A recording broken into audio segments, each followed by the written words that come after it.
Thank you so much, Jackinho, for taking the time to have a catch-up with me. I first of all want to ask about Fnatic's form coming into 2021, because you were just saying you feel like it hasn't been the most consistent of the team. So where do you feel like the key issues for Fnatic have been so far this year? I mean, obviously, so we had a great start to the year in the CS Summit tournament. After that, it's been a bumpy road, you can say. And I think it's just, first of all, we've tried to move around the roles a bit throughout the year. Not only the big one with me and JW switching the AWP role, but also some other positions in game. And also we've just been trying to figure our game style out and find a balance on you know, how much structure we want and what kind of tactics we want to be playing. Can you tell me a little bit more about the role switch ups that you're talking about? Obviously the AWP between yourself and JW, but are there any others? How has that kind of been developing within the team? Yeah, so in the beginning of the year, first of all, when I joined Fnatic and came in as a rifler, Brolan also changed some positions, so he would play sides together with me. So when I also made the switch over to the AWP again, he also went back to some of his old positions. And then we also had some position change, like Grim's going to A site on Mirage and Roland going to Connector. So there's like some smaller changes on some different maps as well. And you also mentioned about kind of finding the style of the team. So how's that process been going? What kind of style are you looking to achieve in Fnatic? I mean, so most people know Fnatic as a very defaulty and puggy team, if you want to say that. Fnatic has always been a team that enjoys giving the individuals a lot of own decisions. So basically, we've been trying to find more structure, but maybe at start we added a bit too much. So now we're kind of going a bit back to a little more loose game style, so to say. So yeah, I mean, it's just about that balance, right? Like we just want to find the most consistent way to play for our team. So yeah. Do you feel like you're on the right track to kind of achieving that balance? Is there anything you guys have been changing up? Yeah, I mean, for sure. Like I said, in the beginning maybe we added a little bit too much structure. Now we're trying to find the perfect balance. But also it's been hard for us since we haven't played a lot of official games compared to some other teams. Like we have been practicing all this time. Like we've been putting a lot of hours into practice.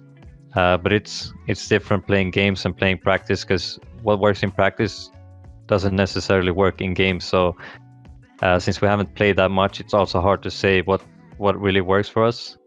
So yeah, so I mean, obviously we've gotten a lot closer because we've learned a lot from these past months, but we still have a lot to learn. Can you tell me a bit about what you've been doing in that practice time? Obviously, as you said, not been as playing as many officials as some of the other teams we've been seeing. So what's been kind of the main focus for you guys in terms of that practice time? I mean, it's been like from everything to strategies to the basics. We've been trying to mix it up with just playing a lot of practice games against other teams, but also watching matches together and putting in some server time as well. So yeah, it's been trying to train all different areas, also like mental things as well as outside of the game to help us in game. So we've been trying to focus on all different aspects during this time. And in terms of your own development since joining the team, obviously you mentioned kind of the role switch ups as well, but has there been any other developments that you've kind of noticed since integrating into Fnatic with your own game style? Yeah, I mean, I've evolved a lot as a player, learned a lot about myself as well. It's been, some days have been harder than others. I mean, it's definitely not easy making such a big jump as I did. A lot of people were probably shocked when I first joined Fnatic because I didn't even have like 100 HLTV games or whatever. And now I'm playing against some of the best in the world. So I mean, there's been both sides. Like one side, I see that I have potential to hang with the best in the world, but also some days have been harder where I haven't really been able to tag along with the best. So it's been, it's been helping me a lot to play against and practice against some of the best teams in the world. So yeah. Did you have any particular struggles as a player? Obviously, jumping up in terms of the caliber of opponents you're facing, the caliber of players that you're playing alongside as well. What was the kind of initial teething period for you like when you joined Fnatic?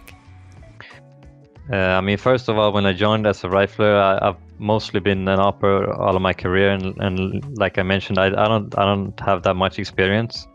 So not only to jump up to tier 1, but also to play a new role in the beginning was pretty hard for me. There was a lot of things I had to learn, and to this day I still make some, I guess you can call them silly mistakes, but like I said, I don't have a lot of experience, so it's been good days, but it's also been some smaller things that I've really had to adapt and work on. So it's been fun. I mean, I like the challenge. Sometimes you just need to make sure that you don't really put too high of expectation on yourself, because I did make a really big jump. So sometimes you're a little bit hard on yourself, but sometimes you understand that there's a process to it, and you need to put the work and time in. Yeah, exactly. It's not something that's just going to, achieve those instant results. And I wanted to ask about Golden as well, being that in-game leader figure. How has he been helping you personally, first of all, to sort of get integrated into the team and get that comfort level? I mean, obviously we've had put in a lot of time, and we also had individual talks outside of the game. Both with Golden and our coach and our mental coach. So I'd say, like, obviously Golden a little bit more since he's our IGL, but also I think everyone has helped me a lot to learn a lot of different things basically, and everyone is always coming with ideas and tips on what I should do differently, and I definitely respect their opinions because they're such legendary players. So I'm super happy to have them as my teammates. I think that's like the really exciting thing about Fnatic as well, as we have some of those legendary players and some of the younger, newer blood with yourself and Brolin as well. So what's it kind of like playing alongside some of those legends? What was it like entering the server with them for the first time? I mean, I gotta say I was like super positively surprised, because I think from me being like, I used to be a fan as well, so I kind of know how most fans think about them as players, and you would think like these guys have won majors, and some people maybe think that these guys maybe could be potentially a bit arrogant or whatever, but I was superly positive surprised when I joined the team, like how professional they were, and like the way they act and behave. You wouldn't think they're such legendary players. You could think they're newcomers to the scene. Like, yeah, that at the same time they have that really good experience, and they've been through most stuff that a lot of players still haven't been through, but they still like act super professional and always try to improve themselves, both inside and outside of the game. So yeah, I was super positively surprised. And speaking of those improvements, is there anything that you guys as a squad in Fnatic are focusing on primarily coming into this tournament? Anything that you're working on together as a team unit? I mean,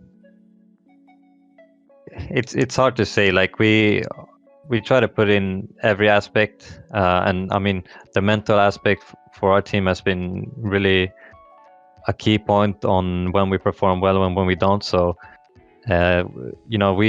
something we really need right now is to have every individual boost their confidence for this tournament, because we have been putting in the time. I mean, we haven't gotten the results that we want, but we have been putting in the time, and I think our strategies and our tactics aren't what's not giving the results, but it's more on the individual level where we need that confidence boost and find our winning ways again. So I think that's the key point for us going into Flashpoint. And you guys, as you mentioned earlier, you're going to be going into that bootcamp facility early on in the stage of Flashpoint 3. So do you think that will potentially make a difference? Do you feel like it's better when you guys are in a room together? Yeah, I mean, definitely. I think every bootcamp we've had so far, I think we've had 2 or 3 bootcamps so far. and yeah, you just feel it's a different energy. Like we have our every player there, but we also have a coach and we also have our mental coach. So it's like I think everyone enjoys and gets a boost from it. And also like it's super hard as well during these times, you know, to sit home and practice for like 4 or 5 weeks straight, just practicing, not playing in the official game. So when we get to see each other and change the environment and we have everyone there, it's like definitely a big boost and is really motivating for myself and I think everyone else as well. And you mentioned it there, obviously it's difficult when you're playing remotely from home, and you were talking about, you know, the mentality of the team being the main issue that you see at the moment. So is there anything you're doing when you are playing remotely that kind of, you know, keeps up your energy, or is there anything you've learned from the boot camp that you transfer when you're playing remotely? Yeah, I mean, every boot camp we try to have a few group sessions where we talk about what we need to improve when we get back home, and we always have meetings with our mental coach who comes in like once or twice a week, and we have a session where we remind ourselves of all these things that we talked about. So yeah, it's like we also we set some specific goals for when we're not on boot camp, and we have some specific goals that we really need to match when we're not at boot camp. Because I mean, it's more important as well. Like sure, when you're at the boot camp, everyone's feeling motivated, and you have everyone there to push you. You know, it's easy to work hard and keep focus on all the things you need to be focused on. But when you get home and you don't have anyone next to you to push you, that's when the hard work really starts. So yeah, we've definitely tried to remind ourselves and try to work on them every single day. And speaking of your first upcoming game at Flashpoint 3, it's going to be against Mousesports. So what are you kind of making of their form as a team at the moment? I mean, yeah, they're also in a kind of a bumpy situation, I would say. Adding a new IGL, it's not a small task, so they probably have a lot of things to figure out still, and they're kind of in the same position as us a little bit. Because it really, sometimes you underestimate how much just one small change does to a team. Like it can change so much, and you really have to go through the basics again. So yeah, I think they're still trying to figure things out as well. So I think it's a pretty decent matchup for us. And we saw you facing off against them just over a month ago now, I believe, and unfortunately losing out to them 2-1 in that best of 3 series. So sort of reflecting on that, is there anything you've been doing in your prep, looking back at those matches, or is there anything you can remember from that game that made Mousesports, you know, a tough opponent to be going up against? I wouldn't say any prep in specific, but I think we all can take away from that game that, you know, we had a really good chance of winning that game. It was a close game. We feel we could have closed it out even 2-0. So I think that's what we take away. Like we played against them once and we played well against them. We improved a lot since playing them as well. So, you know, we have every piece to beat them. Where do you think those main areas of improvement have been sort of over the past month coming into this rematch now? I'd say it's mostly about getting more stable on more maps. So yeah, I think in the beginning you really need to put a lot of time in on the maps, on a few maps to really get comfortable on your own map pick. But now that we had more time to practice, we have more time to get a higher lowest level on some of the other maps as well. So I think that's the biggest difference going into the Flashpoint match. And who are you viewing as your biggest rivals entering Flashpoint 3? I mean, it has to be NiP, right?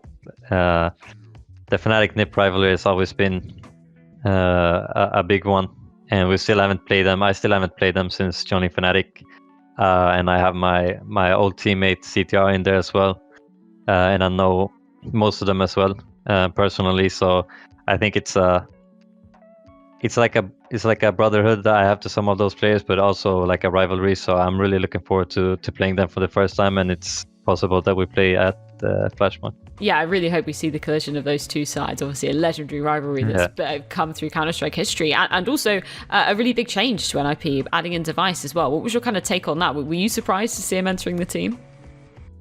Yeah, I mean, like most people, I was surprised as well. It's a super big move for the Swedish team, but also like a super respectable move from him to take on such a challenge. So yeah, I mean, for me, the biggest inspiration in CS has always been Device. He's been the one that I've learned most from, the one that I've watched most demos, and now he's playing now he's playing in NIP with my old teammate, and he's like went from one of my biggest inspirations to one of my biggest rivals. So it's like a really, really cool story for me. So yeah, it's really cool. Yeah, I really hope we see that matchup coming to fruition at Flashpoint 3. Well, Jackinho, thank you so much for your time. Absolute pleasure to get to catch up with you. And yeah, best of luck going into Flashpoint 3. Thank you for having me. Thank you.